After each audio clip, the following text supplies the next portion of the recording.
इस वीडियो में Avengers infinity war के हवाले से बहुत ज़्यादा स्पॉयलर्स होने वाले हैं, तो अगर आपने ये मूवी अभी तक नहीं देखी तो आप कोशिश करें कि ये वीडियो छोड़ दें और पहले तसल्ली से आप मूवी देख लें, फिर उसके बाद ये वीडियो देख लें।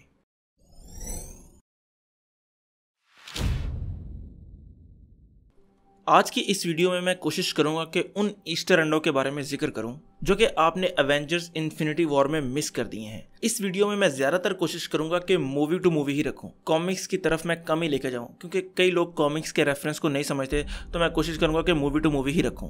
सबसे पहले जो 2 ईस्टर अंडे हैं वो यकीनन हर बंदे ने नोटिस कर लिए होंगे। मुझे नहीं लगता कोई भी एक ऐसा बंदा होगा जिसने वो चीज़ नोटिस ना की होगी। पहला ये कि मार्वल स्टूडियो के लोगों में लिखा हुआ 10, क्योंकि इस यूनिवर्स को स्टार्ट हुए 10 साल हो चुके थे और ये मूवी उनके उस 10 साल की मेहनत का नतीजा था, इसलिए वो स्टूडियोज में लिखा हुआ 10 तकरीबन सब ने नोटिस कर लिया होगा।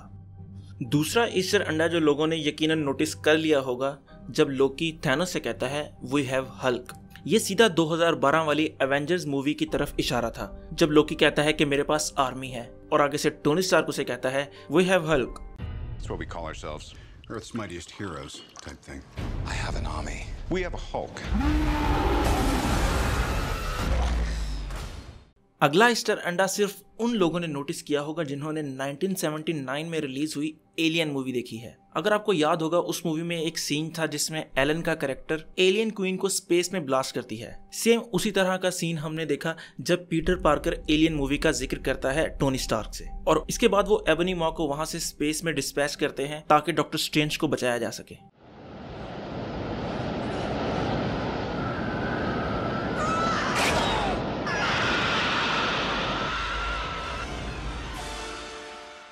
अब इसके बाद जो अगला ईस्टर अंडा है वो भी एबनी मॉ वाले सीन के हवाले से ही है। अब ऐसा है कि जब एबनी मॉ स्पेस में जाता है तो उसके पीछे डॉक्टर स्ट्रेंज भी लगा जाता है, तो स्पाइडरमैन उसे रोकता है और एकदम से आयरन स्पाइडर वाली लेग्स निकल आती हैं। तो वो पूछता है व्हाट आर दोज। तो ये 2 चीज़ों की तरफ इशारा कर रहा है। एक जो एक मीम है, जब एक पुलिस वाला खड़ा है और उसके पास एक लड़का आता है और कैमरे में उसके जूतों की तरफ इशारा करके कहता है व्हाट आर दोज। एक तो ये सीन है, और एक दूसरा यही इसी मीम को ब्लैक पैंथर में भी यूज किया गया है, जब शूरी टचाला के जूतों की तरफ इशारा करके कहती है व्हाट आर दोज।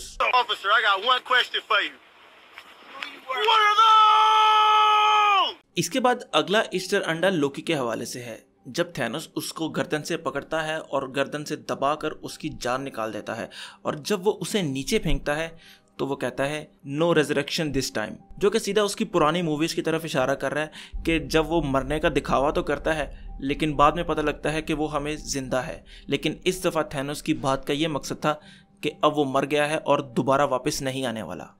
एक और ईस्टर अंडा स्पाइडरमैन, डॉक्टर स्ट्रेंज और आयरन मैन के हवाले से है, जब स्पाइडरमैन आकर कहता है कि अगर एलियंस ने मुझ में कोई अंडे फिट कर दिए और मैं तुम लोगों को खा गया तो मैं इसका जिम्मेदार नहीं हूँ, और आयरन मैन उसे रोकता भी है कि अब अगर तुमने कोई पॉप कल्चर रेफरेंस दिया ना, तेरी खैर नहीं। ये भी एक स्पेसबॉल मूवी की तरफ इशारा है, जब वो कुछ लोग खाना खा रहे होते हैं और एकदम से उसके पेट से एलियन निकलना शुरू हो जाते हैं।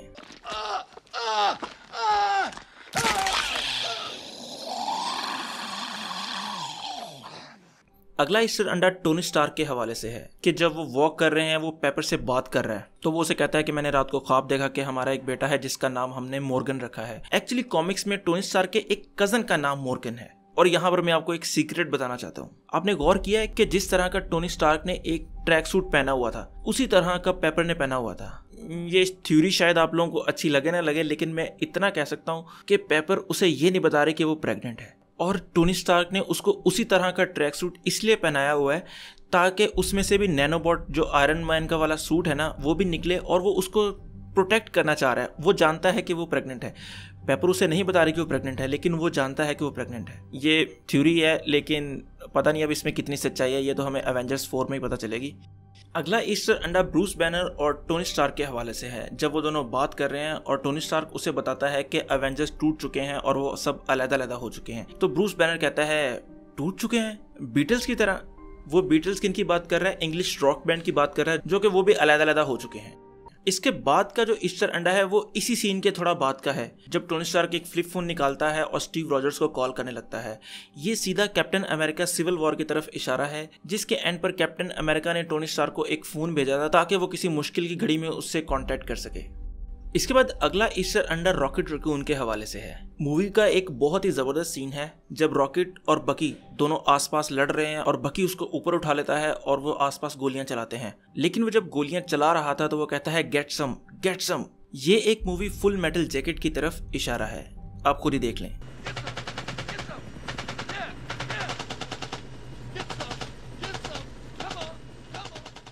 इसके बाद अगला जो ईस्टर अंडा है वो भी रॉकेट रैकून के हवाले से है और इसी सीन के बाद का है जब वो बकी से पूछता है कि बंदूक कितने में बेचोगे या फिर अपना लोहे का जो हाथ है वो बेचना चाहो तो कितने का बेचोगे। ये उसकी पिछली मूवी गार्डियन ऑफ गैलेक्सी की तरफ इशारा है जो कि शो करता है कि उसको इस तरह की चीजें इकट्ठे करने का शौक है। अगर आपको याद होगा गार्डियन ऑफ गैलेक्सी 1 में वो पीटर को कहता है कि वो उस बंदे की टांग लेकर आनी है और वो उसको बहुत ज्यादा पैसे देकर उससे टांग लेकर आता है, लेकिन उसे कहता है ये तो मैं मजाक कर रहा था।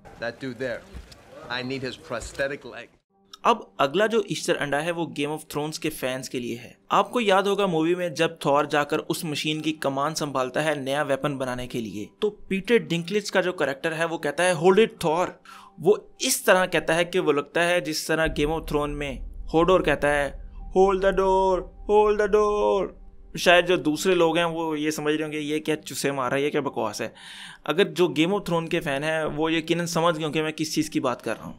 अगला ईस्टर अंडा टाइटन का है जहां पर टोनी स्टार्क प्लान समझा रहा है सबको और पीटर आगे से कहता है कि मुझे प्लान बनाने दो, वो तुम्हारे प्लान से काफी अच्छा होगा। तो ड्रैक्स पीटर को कहता है कि इसे डांस ऑफ का बताओ जो तुमने करके रोनन को हराया था और गैलेक्सी को बचाया था। तो ये गार्डियन ऑफ गैलेक्सी 1 की तरफ इशारा है जब वो एंड पर डांस ऑफ करता है और एंड पर गैलेक्सी को बचा लेता है इसकी मदद से। और इसी सीन में एक और ईस्टर अंडा है जब पीटर कहता है फुटलूज करके, ये एक मूवी है फुटलूज डांस के हवाले से ही है, उसकी तरफ इशारा है।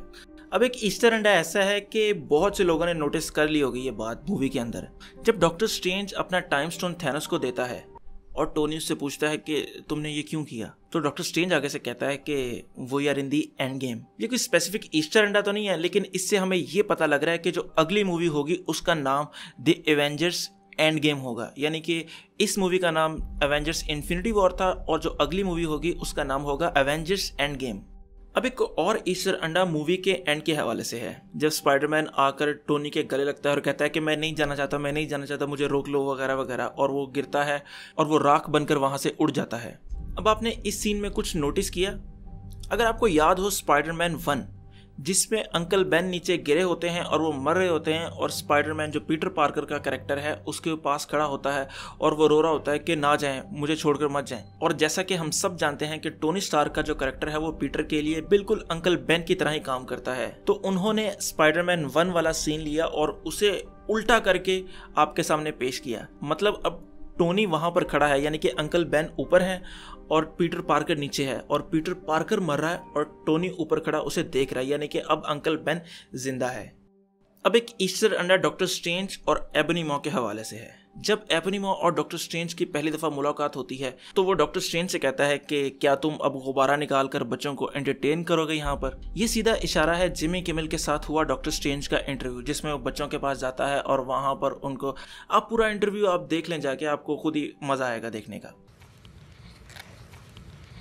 You suck.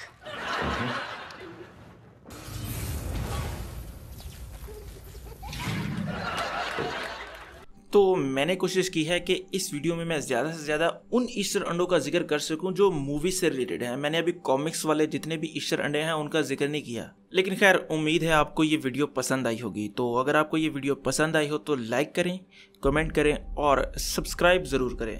तो खुश रहें, खुश रखें, अल्लाह हाफिज़।